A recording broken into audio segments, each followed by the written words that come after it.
Em Atos capítulo 5, então estamos retomando a nossa série através de Atos, né? Então a gente parou por alguns domingos e fomos através do profeta Ageu, e agora estamos retomando através de Atos. Um texto bem pesado, já vou falar logo de cara, né? Então, assim, já falei algumas vezes, existe uma coisa incrível de poder ensinar através das escrituras, cada parte, cada capítulo, cada versículo, mas como parte disso, né, nós não temos a capacidade, né, a coragem de pular textos tão importantes que estão na Bíblia por algum motivo e de forma inspirada. Tem algo para ministrar aos nossos corações, né? Mas eu prometo para vocês, fiquem firmes, aguentem comigo. Vai desembocar em notícias boas depois, tá? Vai ter coisas incríveis que a gente vai poder desfrutar e coisa do tipo, mas de alguma forma tem coisas que são pesadas e são importantes, de grande lição para a gente e uma grande responsabilidade para quem ensina. E vamos orar? Senhor, nós já chegamos diante de Ti mais uma vez, Senhor, e conforme a Sua palavra é aberta, Senhor, desde o começo do culto, Senhor, até agora, Senhor, não tendo um ponto de clímax, coisa do tipo, todo o culto, toda a liturgia deve apontar para Ti, Senhor, para a centralidade, Senhor, do Senhor. E então pedimos, Senhor, que o Senhor me use, me dê coragem, Senhor, para falar as Suas palavras, Senhor, e, e também nos dê entendimento e ouvidos para ouvir aquilo que o Senhor deseja falar através das Sagradas Escrituras. Senhor. Em Teu nome nós oramos. Amém. Como muitos de vocês sabem, eu nasci e fui criado em Santos, né?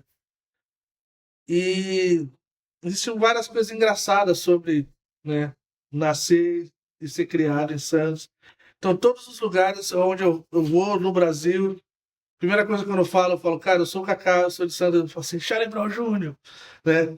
Então, é uma banda muito conhecida, né, de Santos.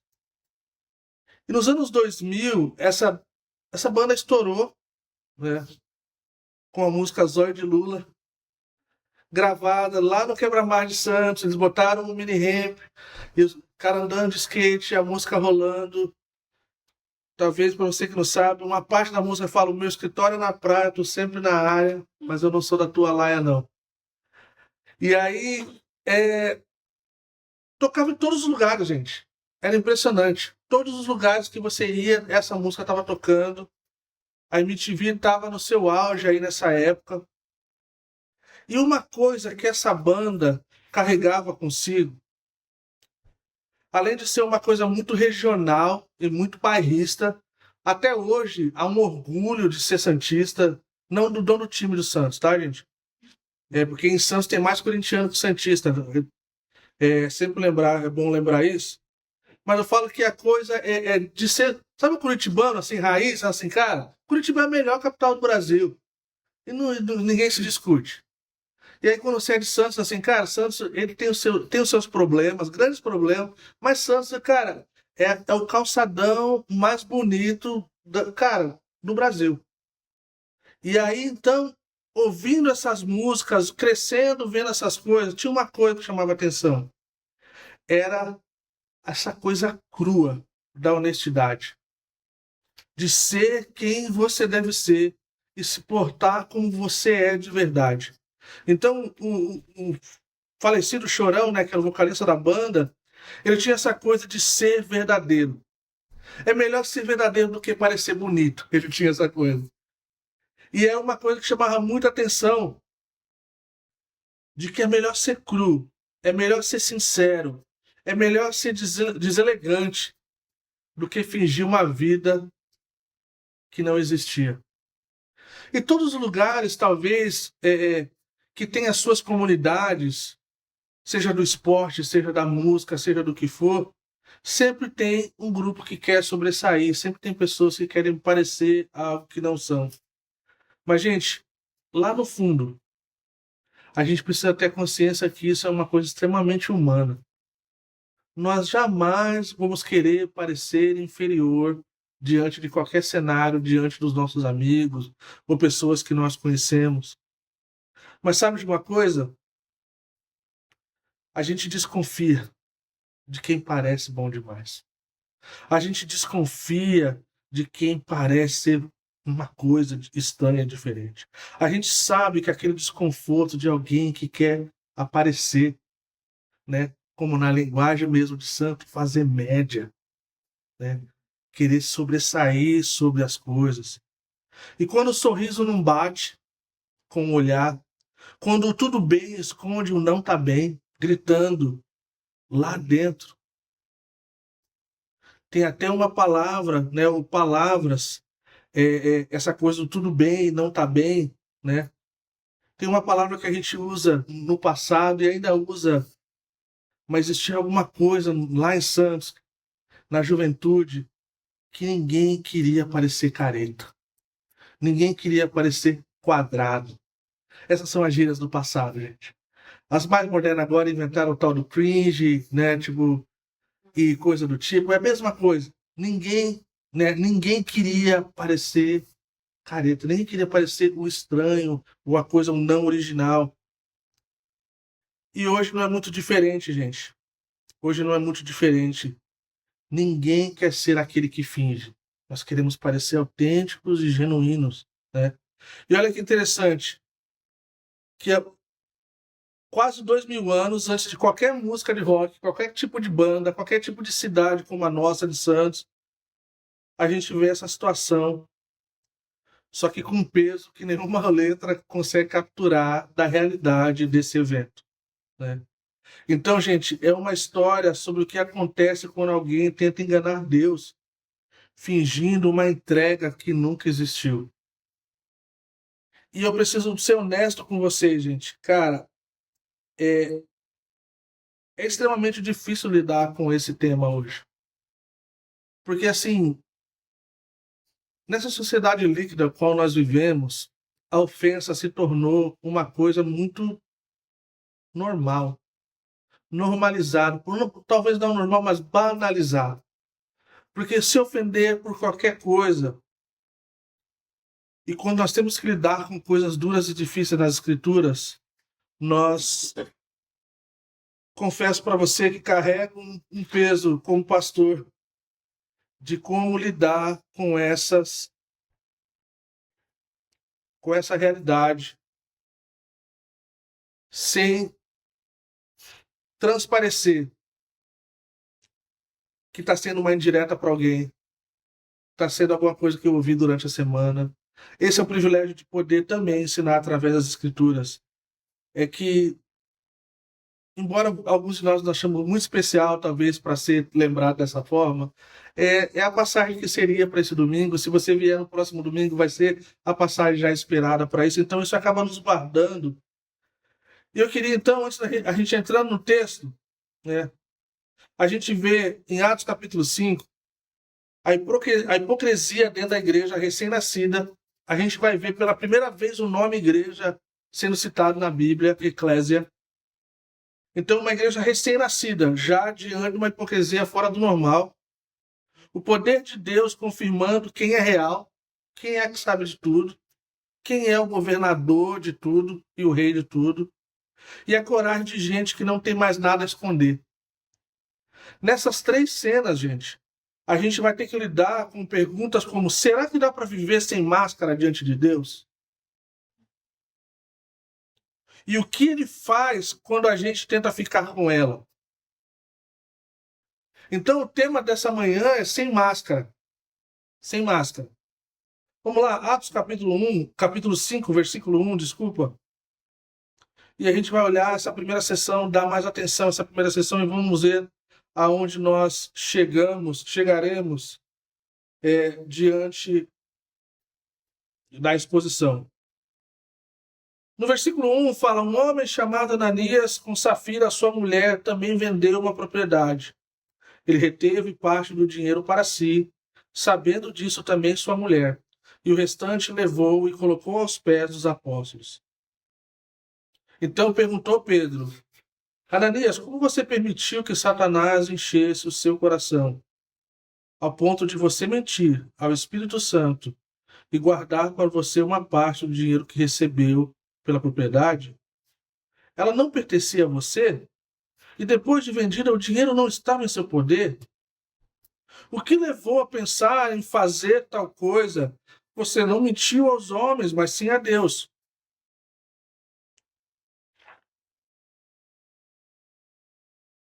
Então a gente vai ver, gente, nesses primeiros versículos, que Lucas vai nos levar a esses 3 movimentos nesses 40 versículos. A máscara que mata, no versículo de 1 a 11, o poder que não se finge, de 12 a 16, e a coragem de quem já tem um herói, de 17 a 42. Então a gente vai devagar. Uma das coisas que eu estou amando da plantação, gente, é que a gente não tem pressa. Tá? Então, ter essa atmosfera durante o louvor, eu estava pensando ali atrás, de a gente poder cantar e falar que o Senhor é nosso descanso, sem pressa para ir embora, sem pressa para correr com as coisas. Então, assim, vamos ver onde o Senhor vai nos levar. Assim, eu estudei está tudo aqui, gente, mas eu creio que Deus pode mexer com o nosso coração e a gente quer ter sensibilidade diante disso, né? Então, gente, antes de qualquer coisa que a gente olhe para dentro do texto, Lucas ele nos obriga a olhar para o que dói. Ele nos obriga a olhar para o que dói.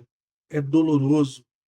Não é maldade do texto, é um diagnóstico de algo muito real e preciso e importante.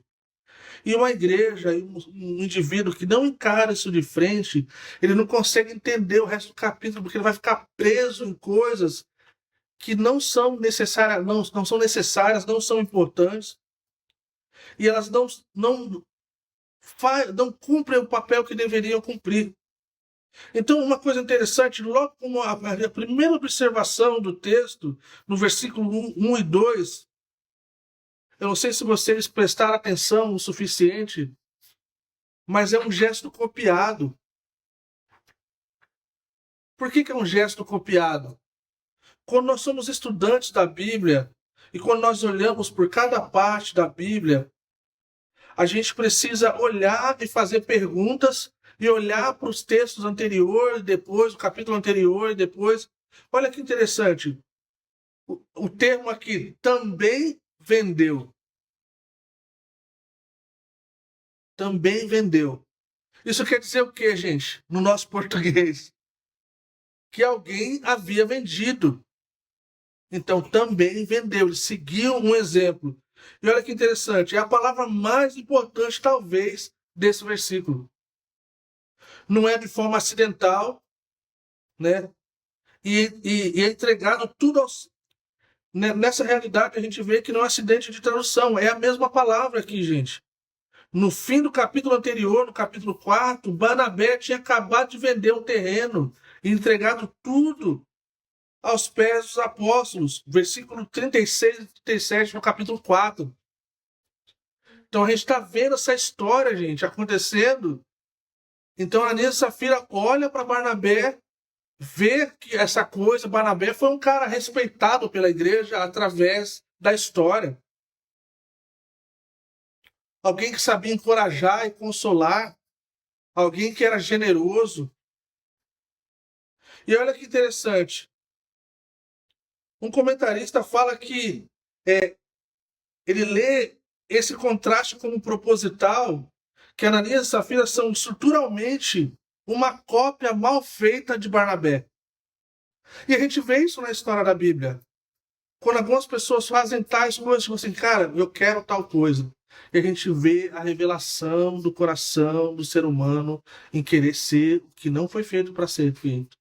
E desejar coisas que não deveriam desejar.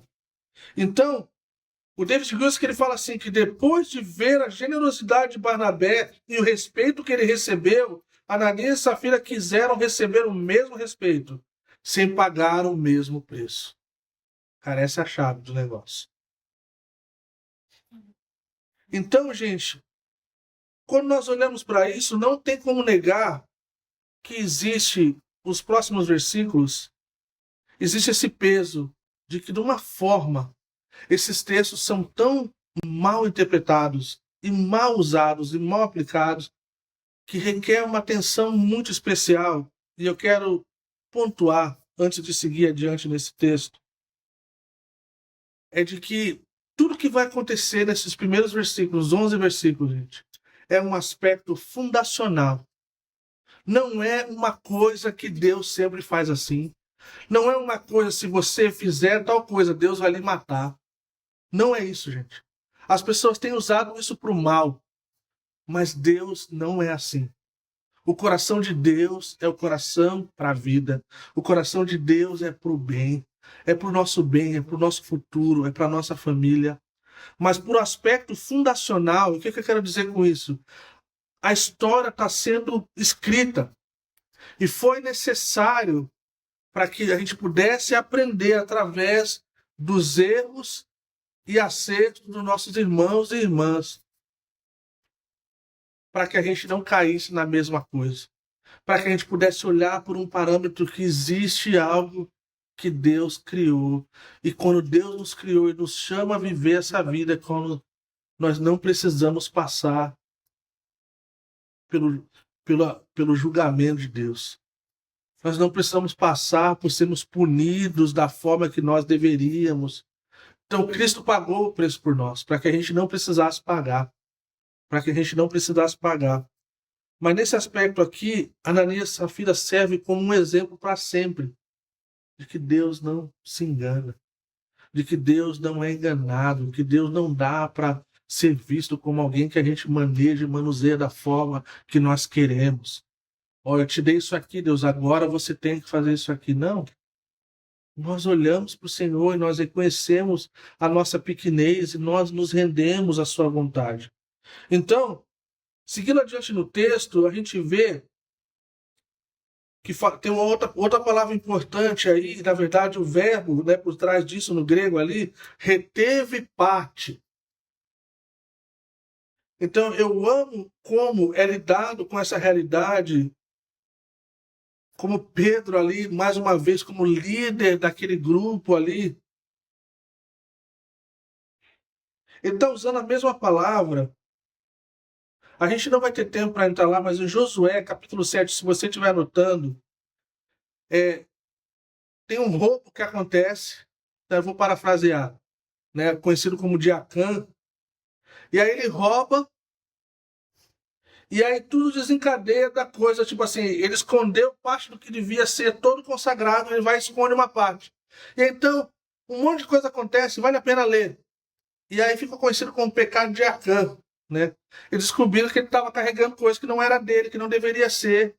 E aí, então, um monte de coisa ruim acontece até que chega à conclusão dessa realidade. Então, o julgamento veio sobre o acampamento inteiro por causa do erro de um cara que pegou o que não deveria pegar, né? Então, não é uma força de expressão. O texto está dizendo gramaticalmente. Isso aqui é como se fosse uma versão 2.0 de Acã. E essa palavra reteve, né? Pedro começa de forma muito incrível. Assim, poxa, mas em outras palavras, o terreno era de vocês. Então você não precisava fazer nada. Porque isso aqui não é comunismo. Não tem decreto nenhum. Não tem nada que ninguém obrigou vocês, cara. Ninguém colocou uma arma na sua cabeça, você tem que vender e dar o dinheiro pra gente. E ninguém fez isso. A gente está vendo uma coisa que Deus está fazendo, a generosidade do seu povo. E aí então você retém. Por que é RCD? Por que você reteve, cara? Porque era teu, cara. Não faz sentido, né? E aí então, no versículo 3 e 4, gente, é uma outra camada. Fala assim: Ananias, como você permitiu que Satanás enchesse o seu coração? Ela não pertencia a você. Você não mentiu aos homens, mas sim a Deus. Então Pedro ele dá nome ao mecanismo. O mecanismo é Satanás encheu o coração dele. Eu acho que vale expressar algo pastoralmente importante e algo que todos nós, como nova igreja, precisamos ensinar, especialmente os crentes novos na fé ou os crentes que vieram de igrejas muito ruins. É que crente não fica endemoniado, gente. Tá? Se você é crente em Cristo, o Espírito Santo habita em você. Não tem como. Satanás está dentro de você. Mas, como tem crente que pode ser usado pelo Satanás, e essa é uma prova, essa é uma prova. Então, assim, você pode não ser processo, mas você pode ser muito usado por ele. E eu oro para que nenhum de vocês seja usado por ele. Porque é melhor ser usado pelo Senhor. As recompensas eternas e divinas, né, estão sobre nossas vidas, sobre aqueles que são bênção para as pessoas. Mas a gente vê uma coisa extremamente importante, gente. Não é uma possessão demoníaca, assim como foi com Pedro, né? Para trás de mim, Satanás. Pedro não estava endemoniado, Pedro só estava com os pensamentos de Satanás. Porque se Cristo não fosse para a cruz, nós não seríamos perdoados. Não haveria perdão de pecado, não haveria redenção. Então aqui a gente vê que o cristão não pode ser possuído por espírito maligno. Ele já pertence a Deus, já foi comprado pelo sangue de Cristo. Mas ele pode ser extremamente usado pelo Satanás. E que Deus nos livre disso. Né? A ideia que parece é que eles estavam assim, vamos ver até onde dá para ir esse negócio da bondade de Deus. E, gente, isso aqui é uma coisa terrível. Talvez, especialmente para a galera mais jovem, que tem dificuldade de entender limites, que tem dificuldade de entender que tem coisas que os pais falam, os pastores, a liderança fala que são danosas e que vão trazer coisas horríveis lá na frente. Fala assim, não, vamos ver, estou com Deus, mas eu posso fazer isso aqui, cara. Estou com Deus, eu posso fazer isso ali. E de repente essas pessoas se encontram em lugares que jamais se viram. E é uma coisa terrível. Nesse caso, trouxe a morte. Né? Interessante dizer que eles decidiram por eles mesmos. Não foi Satanás que decidiu por eles, foi a decisão deles. E essa é uma coisa que nós precisamos entender. Até mesmo aqueles que são influenciados, né, que são cheios desse sentimento de Satanás e pensamentos, eles decidem por si. Eles decidem por si. Nós somos retentores da nossa responsabilidade e as escolhas que nós fazemos. Né? Ninguém decidiu por eles. Então Satanás enche o coração deles. E aí começa então essa questão. Não era sua enquanto conservou, repara Pedro, né? Pedro deixa bem claro que a doação nunca foi obrigatória. Ninguém pediu para eles venderem nada. Ninguém exigiu que dessem tudo. O pecado, gente, não foi tentar fazer uma poupança ou investir. Não foi. Não foi, gente. Foi fingir que não guardava. Foi mentir. Foi por tentar mostrar ser alguma coisa que não era. Essa coisa da máscara. De usar uma máscara que é uma coisa horrível. E aí eles se deparam com a realidade que eles não mentiram aos homens, eles mentiram para Deus. E a gente vê uma coisa linda acerca, né, do Senhor, Deus, Pai, Filho, Espírito Santo, né? A gente vê a mesma ideia que aparece, né, ao Espírito Santo, depois a Deus. E alguém disse, né, que não é uma sutileza teológica escondida, mas na prática é Deus através do Espírito Santo, através do próprio Senhor. É fingir devoção diante da igreja. Na prática é mentir na cara de Deus. E a gente vê, gente, e a gente não gostaria de sermos uma comunidade onde a gente vê isso. onde pessoas são extremamente espirituosas e são pessoas com mau caráter. São pessoas que falam a sua boca, falam palavras que não correspondem, não condiz com a bondade e o amor de Cristo. E a gente precisa, então, entender que usar máscara fica visível para os de fora que está com a máscara. Eu já contei essa história uma vez, tem uns amigos nossos, tinha um filhinho pequenininho, e ele sabia onde estava o pote de Nutella. E aí, então, de vez em tempo, ele dava uma aparecida lá, como se fosse um ratinho, um gatinho. E isso assim, cara, vamos ver até onde vai esse negócio, né? E aí, um certo dia, ele voltou com a cara. Mano, deve ter metido a cara dentro do pote, né? Possível assim. Cara, ele volta com a cara toda lambuzada de Nutella. E aí, como os pais, né? Pô, essa a gente tem que filmar, né? E aí eles filmam e falam assim: Fulano, você pegou o Nutella? Aí ele: Não, não, não, não, não. Eu fui lá na cozinha para beber água.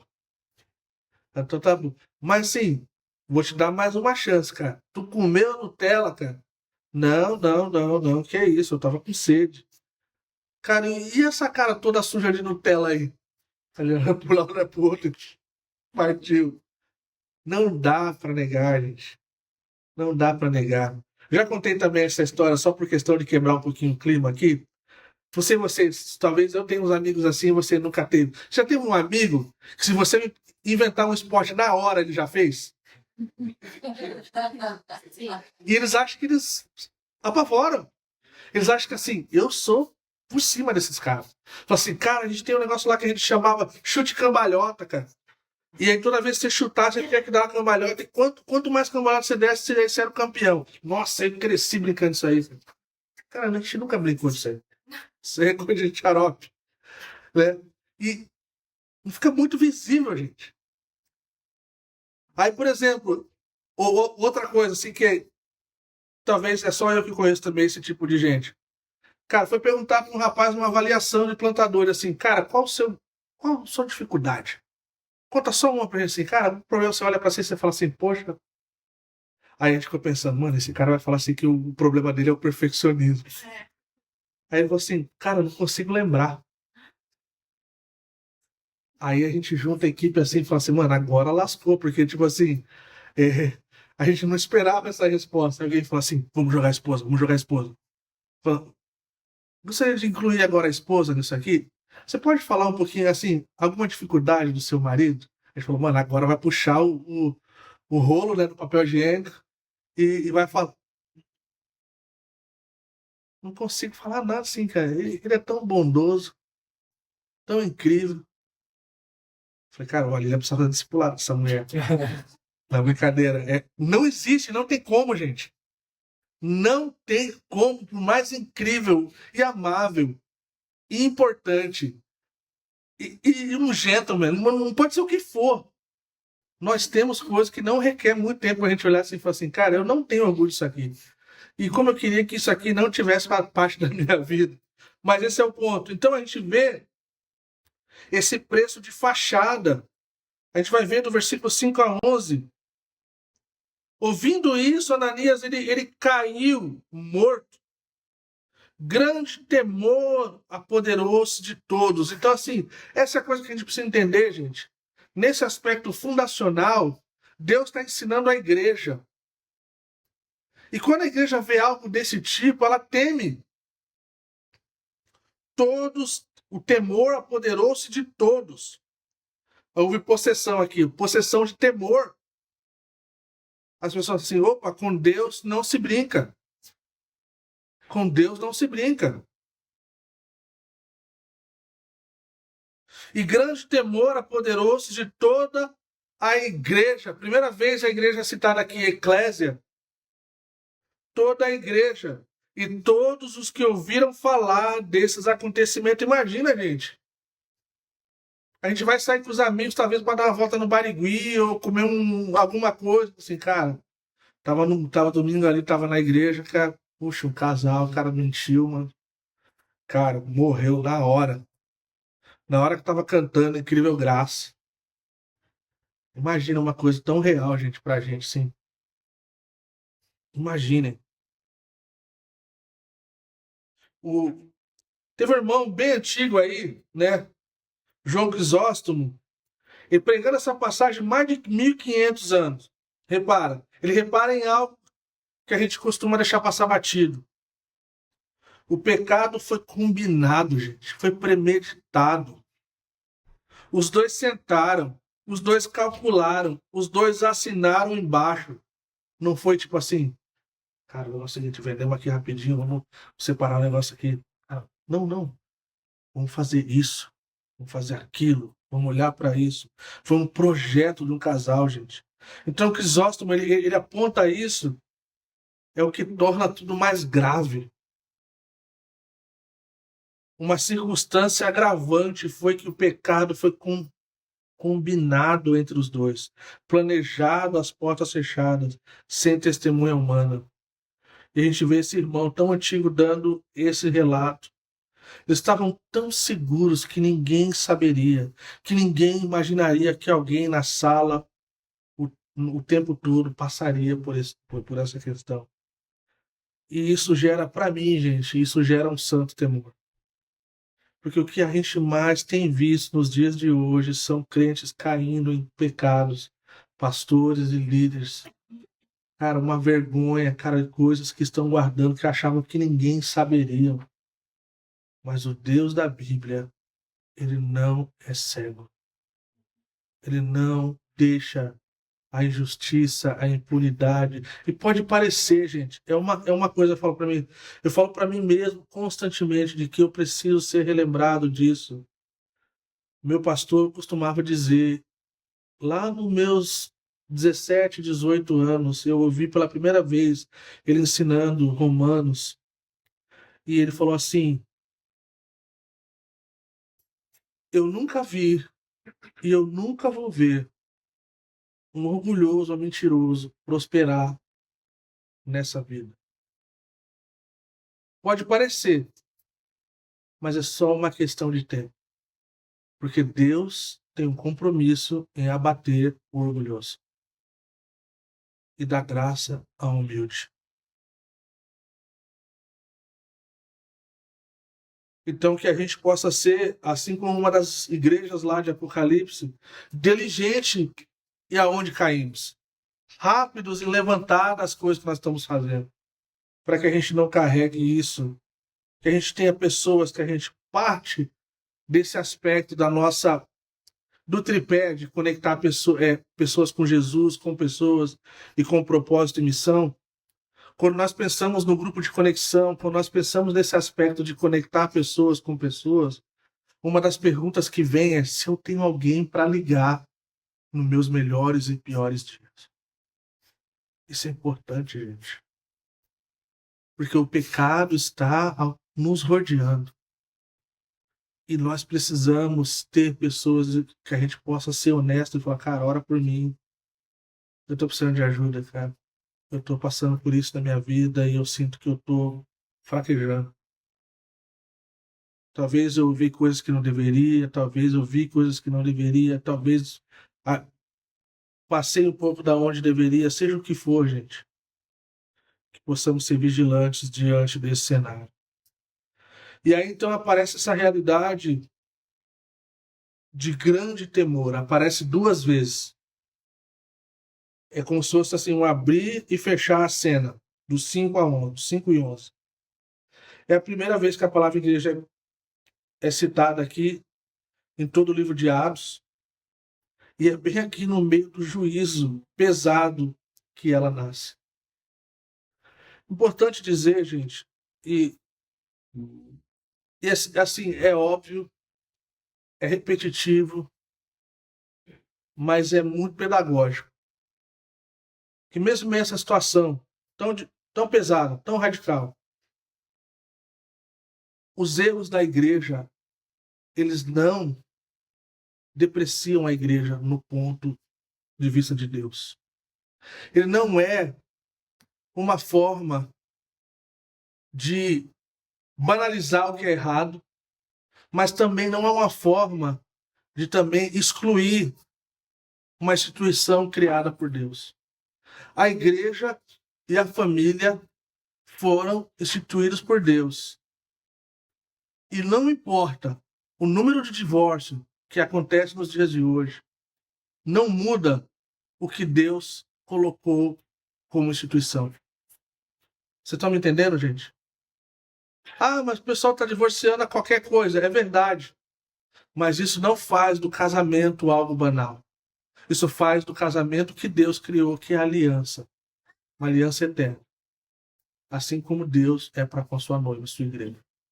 A igreja é a mesma coisa, gente. Cara, mas a igreja é terrível. Meu pastor costumava dizer assim, a igreja no céu é glória. Na terra, misericórdia. Porque seres humanos. Então, diante de algo tão pesado, gente, eu confesso, eu tenho um santo temor, assim. Que bom que a gente não tem muitos visitantes hoje.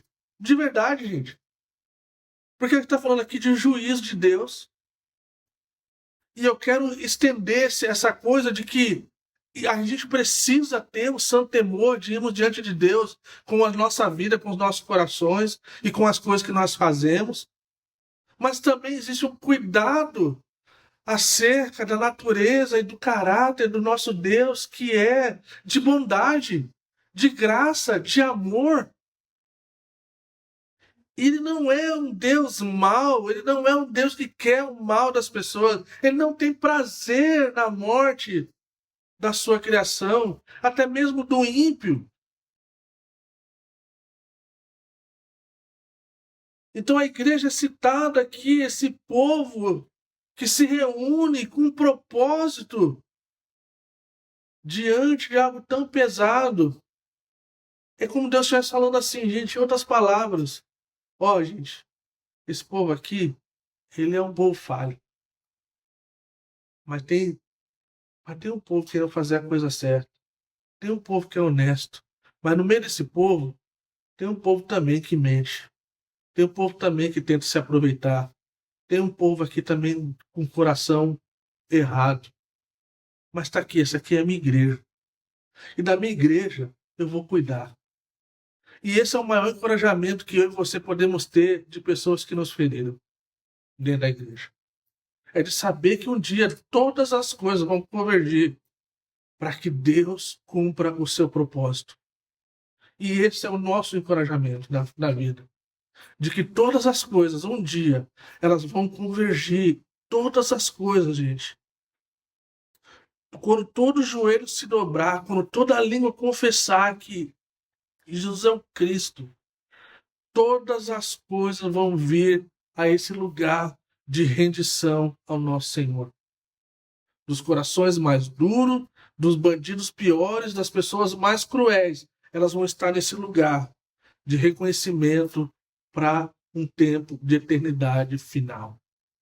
Nós temos o grande privilégio de poder estarmos aqui da mesma forma que Ananias e Safira tiveram, sem obrigação alguma, sem forçação nenhuma, sem decreto algum, porque nós estamos aqui porque nós queremos ser parte do corpo de Cristo, porque nós queremos fazer parte dessa comunidade, porque nós queremos viver para Cristo e nós devemos lidar com essas coisas que são difíceis. Cara, o Howard Marshall ele fala assim: essa passagem deve ser classificada entre as mais difíceis para os leitores modernos de Atos. Por quê? Porque mexe com uma coisa do caráter de Deus. Mexe com uma coisa que, se a gente for ver, é usado para fazer o mal, gente. Pastores falam: se você não fizer, se você não me honrar, Deus vai matar você, porque olha aqui na Ananias e Safira. Eles venderam o terreno e seguraram uma parte. Você está segurando alguma parte? Então se prepare que a qualquer momento Deus vai matar você. Eu sei que parece loucura, gente, mas essa loucura é muito mais frequente, assim, infelizmente, né? Então, gente, e é verdade, essa realidade que, cara, é uma passagem difícil, é pesada, mas a gente não vai fingir o contrário. A gente vai entender que existe isso, mas logo, logo vai passar. A história da redenção está on. Cara, Deus cria o mundo, cara. O homem vem e peca. Deus então envia seu Filho, então ele começa todas as coisas na renovação da redenção no seu Filho. Então a gente está nesse período agora, esperando um dia que Deus vai. Todas as coisas vão vir e serão consumadas, então a gente vai viver diferente. Mas até lá, Jesus fala assim: eu estou com vocês. Nesse mundo vocês vão ter aflições, mas tenham ânimo, porque eu venci o mundo, eu já venci.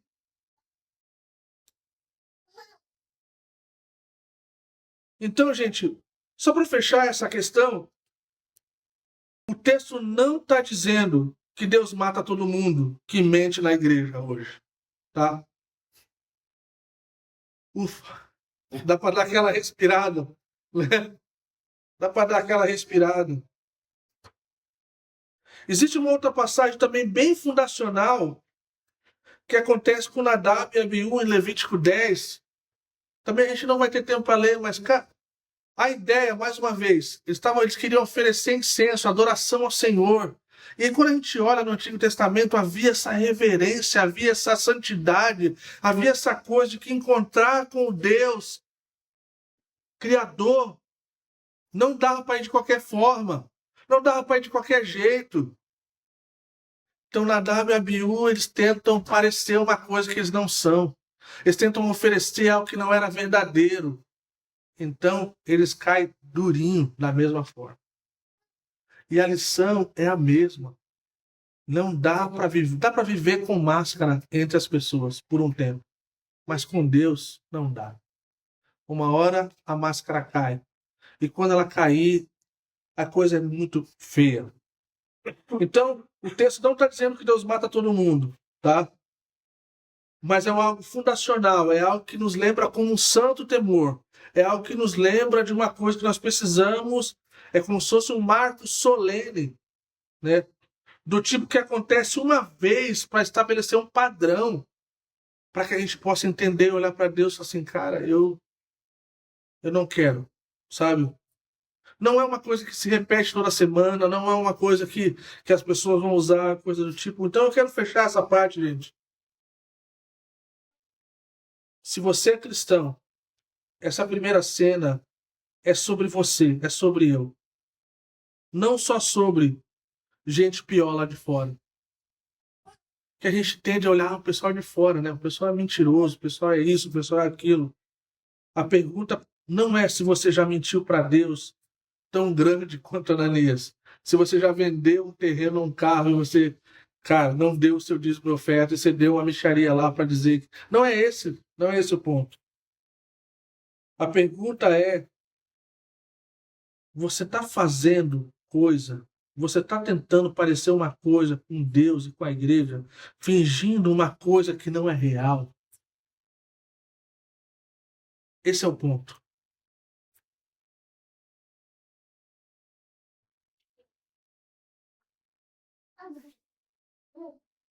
Será que estamos vivendo como máscara em algumas áreas da nossa vida? Seja lá na aparência, seja na questão do dinheiro, seja na questão do tempo, seja na questão do nosso amor. Vamos ser honestos em relação a isso. E se a gente precisar procurar alguém para conversar, se a gente precisar ter uma conversa pastoral, que a gente tenha, gente. Mas que a gente não carregue isso, porque isso vai trazer danos para a nossa vida e para a nossa família. E a mentira e a aparência talvez é uma das coisas mais terríveis e que mais quebra famílias. Que você confia em amizades. Você confia o seu coração, você confia a sua família, você confia a, o respeito e a liderança. Uma das coisas que eu sempre falo quando alguém abre uma coisa muito profunda e difícil para mim. Se você está comigo já há um tempo, você sabe, no final eu vou falar assim, muito obrigado por confiar algo tão importante no seu coração para comigo. Que eu sinto que é um privilégio. E eu quero ser portador desse tesouro que foi compartilhado. Então, gente, do versículo 12 a 16, parte 2, é o poder que não finge. o Deus que confirma. Então, se o capítulo parasse no 11, era para a gente sair da igreja com medo. E Deus não quer isso. Essa é a coisa que eu amo acerca de Deus. Lucas continua que o que vem a seguir é surpreendente. A igreja cresce, que Deus está lidando com o seu povo. E é isso que ele está fazendo hoje também. Sinais reais, uma resposta dividida. Vamos lá, os apóstolos realizavam muitos sinais e maravilhas entre o povo. Dos demais, ninguém ousava juntar-se a eles, embora o povo os tivesse em alto conceito.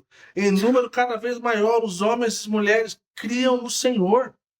Versículo 12 a 14.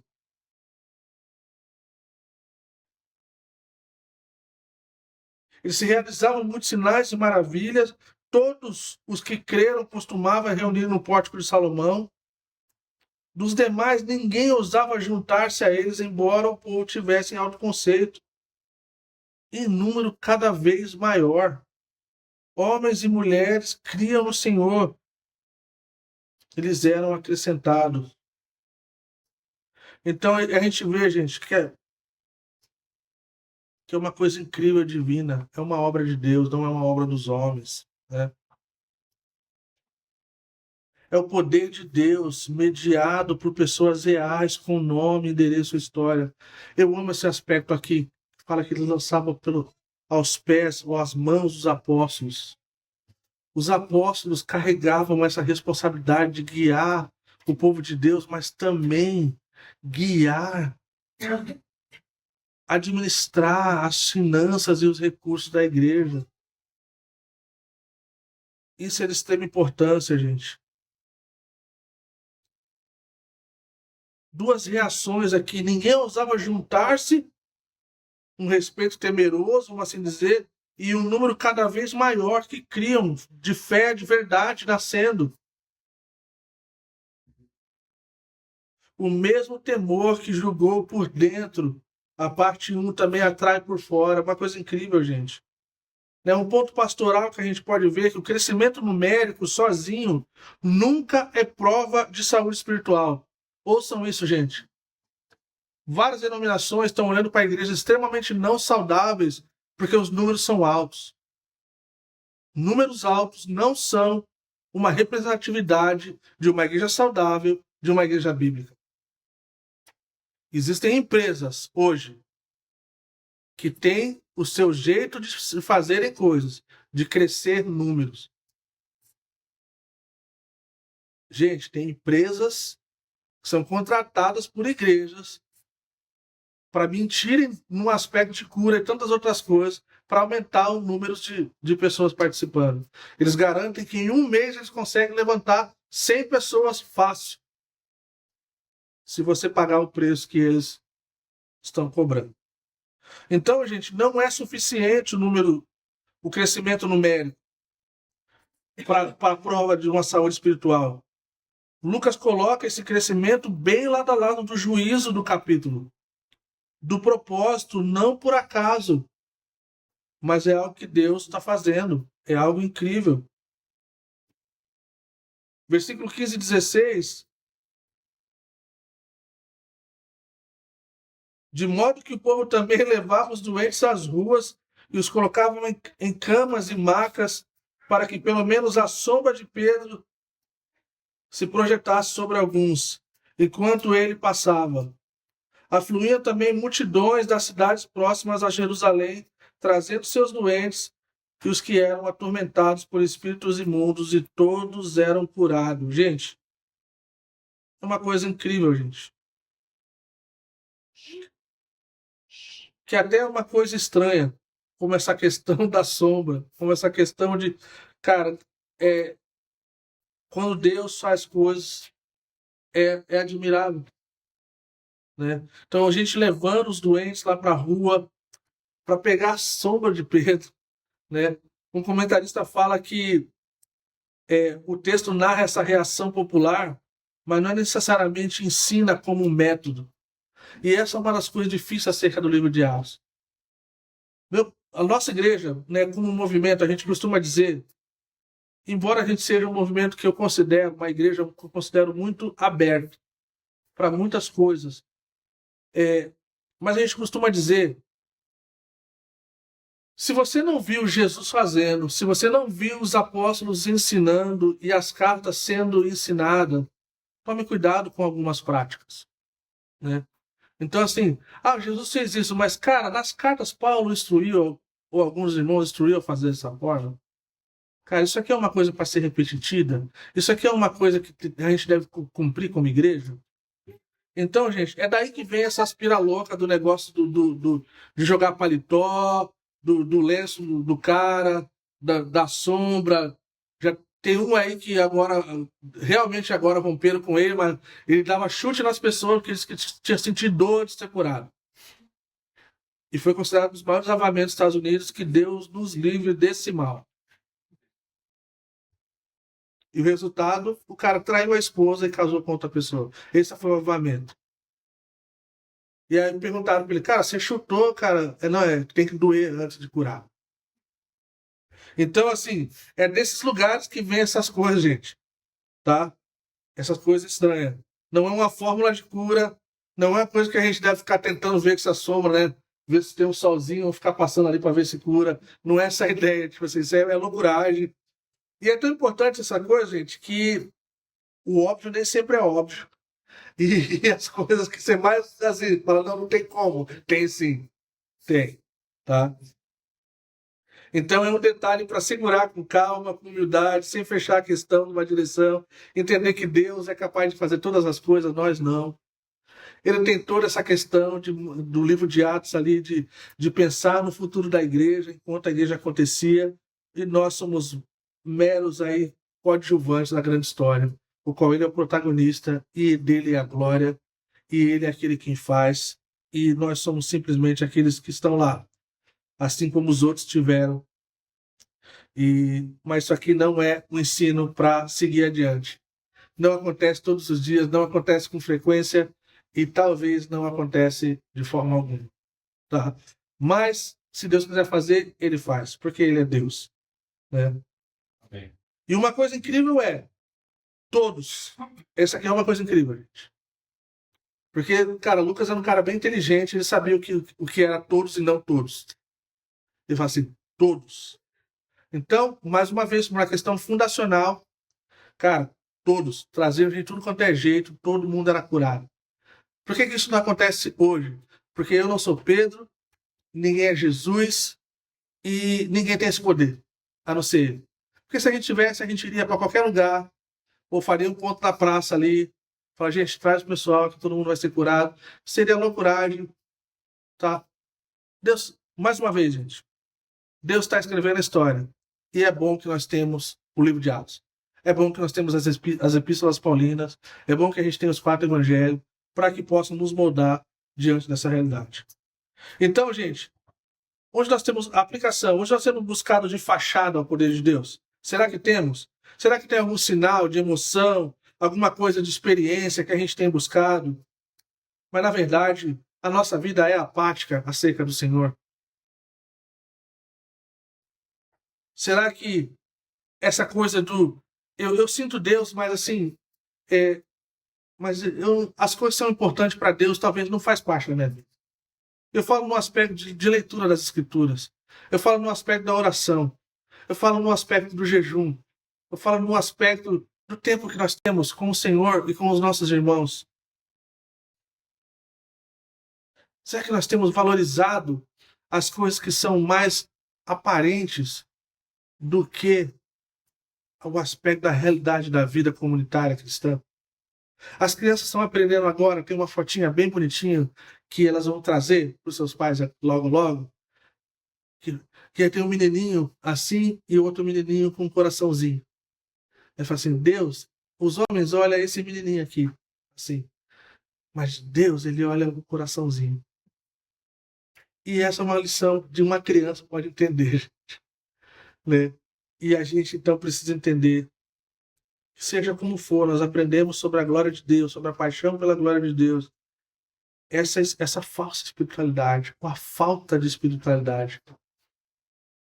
E eu olhando para E eu quero falar isso, gente, com graça, como alguém que se encontra nesse lugar, que de tempo em tempo precisa de algo da parte de Deus, para que paixão possa acontecer, para que amor possa ser renovado, gente.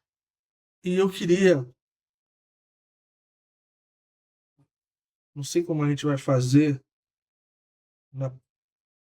a gente vai encerrar aqui, gente, tá? Eu não, que aí 17h42, eu não vou lá. Mas eu quero parar aqui, a gente tá num bom tempo.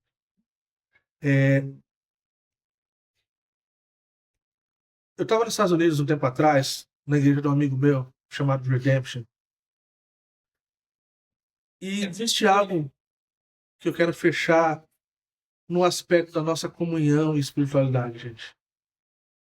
Talvez isso nos ajude a manter o nosso coração calibrado para as coisas que é importante, as coisas de Deus. O meu pastor, mais uma vez citando ele tinha uma coisa assim, ele não aceitava a ideia de que todo mundo da igreja, de que todos os casais, de todos os solteiros estavam sempre bem. Ele fala assim: eu não vou me render a essa realidade. E aí, então ele vinha assim e falava assim: ele falava bro, todo mundo era bro, tá? E aí, bro, tudo certo? Mano, tudo certo. Mas aí, tudo certo mesmo, bro? Não, tudo certo. Não, mas assim, cara, tudo certo. Ah, tá bom, cara, tô pecando pra caramba, fiz um monte de coisa errada. E aí a gente ia lá e falava. E aí, tipo assim, no meio dos nossos amigos pastores, a gente falava assim: e aí, cara, e aí, como é que era o lance quando o Tim falava com a gente? Falou assim, cara, no começo eu demorava umas 3, 4 perguntas. De final, cara, logo na primeira era melhor falar, que ele já sabia que a gente não estava bem, entendeu? Mas qual é o ponto que eu estava nos Estados Unidos e chamou minha atenção? Esse meu amigo, Daniel, pastor da igreja lá, Redemption, que é uma das igrejas apoiadoras nossas, que tem nos ajudado bastante de várias formas, ele me chamou para com alguns líderes que ele está investindo, mentoreando com o futuro pastor, tipo os aspiras. É, e aí ele falou assim: eu ia lá para trazer uma palavra para esses rapazes e falar sobre liderança. E aí a gente estava no carro e ele falou assim: cara, o que, que você gostaria de falar para esses líderes? Eu falei assim: cara, eu gostaria, na verdade, de ouvi-los. Eu gostaria de ouvir se eles têm perguntas, eu gostaria de ouvir como é que está essa questão para eles, se eles se veem nessa coisa, se é muito pesado para eles, isso eu quero ouvir. E ele começou assim, então a gente pegou comida, a gente sentou e ele falou assim: meninos, o que Deus está falando com vocês essa semana? O que o Espírito Santo está falando com vocês essa semana? Como é que está a sua vida com o Senhor essa semana? Tá um climão. E aí, cara, começaram a falar. E aí, cara, eu fui pego por aquela coisa, cara. Cara, a gente teve um tempo junto, falei, ministrei na vida deles, eles ministraram na minha. E esse é o ponto que eu quero fechar de conclusão pra gente. Diante desse aspecto do máscara ou sem máscara, como seria pra gente se nós tivéssemos o hábito de perguntar para os irmãos e irmãs de verdade como está a sua vida com o Senhor? A gente tem essa coisa do nosso tripé do conectar. Talvez seja um bom começo para perguntar para as pessoas. Cara, como é que está o seu relacionamento com Deus? Como é que está o seu relacionamento com os irmãos e as irmãs? Como é que isso tem feito parte da sua vida, gente? Como é que, como é que aquela coisa do ferro que afia ferro está acontecendo? Como é que está essa questão da proclamação do Evangelho? Como é que está essa questão de fazer a nossa fé conhecida? Como seria para a gente? Não seria diferente, gente? Será que a gente não pode criar esse hábito? E talvez no começo pode parecer até mecânico e fora do lugar. Mas quem sabe um dia isso se torna algo tão glorioso para a gente, de que a gente possa ter liberdade de falar assim: meu irmão, as coisas não estão bem. Minha irmã, não estão bem. Eu não estou falando para a gente abrir a nossa vida para qualquer pessoa que pergunta como é que é. Não é isso. É de saber uma das coisas mais terríveis, gente, como pastor dessa nova igreja, da igreja antiga, fui pastor, é saber que o relacionamento do monte de casal tá muito ruim e nunca vê uma coisa negativa, gente. Nunca vê uma coisa negativa, cara. E eu falo assim, cara, eu quero ser que nem fulano. Pô, cara, vou fazer 20 anos de casado agora. Como diz o. Cara, como é que eu. Tava tendo uma conversa, né? Um diálogo do John Piper, o Tim Keller. Cara, quem é o outro cara? Que é um sotaque britânico, cara. É o Carson, mas tem um britânico ali, que eu não lembro quem é. Que é assim, cara, você já pensou. O John Piper perguntou assim, cara, você já pensou em divorciar? Aí esse cara do sotaque bem britânico assim, divorciar? Não, não, não. Divorciar não. Bora matar várias vezes. Porque essa é a realidade, gente. Eu costumo dizer, e agora eu vou encerrar e que nosso coração seja moldado nesse tempo. Assim, eu falo isso com santo temor, não é engraçado e não é para dar risada. Quando a gente vê as coisas terríveis que a gente vê no jornal, gente, de feminicídio, de pais matando os filhos, cara, a gente não deve ser uma coisa que espanta a gente. Porque, cara, se tirar Cristo da gente, talvez a maioria de nós não estaremos aqui hoje. Talvez a maioria dos nossos relacionamentos não estariam aqui hoje. Não estaria, gente. A gente tem que ser honesto diante disso, cara. Entendeu? Que Cristo é aquele que segura todas as coisas, cara. É Ele que nos leva a esse lugar do perdão. É Ele que nos leva a essa questão do aprendizado. Cara, a gente vai. Para essa geração, eu falar que eu vou fazer 20 anos de casado parece uma coisa radical, gente. Uma coisa miraculosa, gente. Mas são pessoas com 30 anos de casado, 40 anos, 50 anos de casado. Eu fui celebrar um casal de amigos um tempo atrás. 50 anos de casado, cara. E tão felizes, cara. Estão vendo os filhos crescendo já grande, cara. Vendo netos, cara. E deixando uma coisa incrível para outras gerações. E só Cristo é capaz de fazer isso. Só Cristo. Então, diante dessa tragédia que a gente vê aqui em Atos capítulo 15, diante dessa realidade da mentira e da aparência e da máscara, que a gente possa encontrar a nossa comunidade um lugar seguro, onde a gente pode ser honesto com as nossas coisas. E que não é uma coisa que ninguém, gente, vai olhar para o outro para baixo porque tem luta. É o contrário. Eu olho para baixo quando alguém tenta aparecer uma coisa que não é. Eu já falei isso. É melhor ser honesto, é melhor falar que é difícil. E se a gente conseguir construir isso, gente, as pessoas vão vir para a nossa comunidade, assim como aconteceu aqui. Pessoas vindo, Deus adicionando, pessoas olhando e vendo assim, cara, o que que torna um cara da Baixada Santista, lá de Santos, casado com uma norueguesa de Bergen, cara, linda, loira, incrível, e continuar a permanecer por todos esses anos e ver seus filhos crescendo e vendo a luz de Cristo sendo espalhada por causa da fidelidade de sair de uma nação, de sair do seu conforto e poder estar aqui junto com a gente. Vamos orar.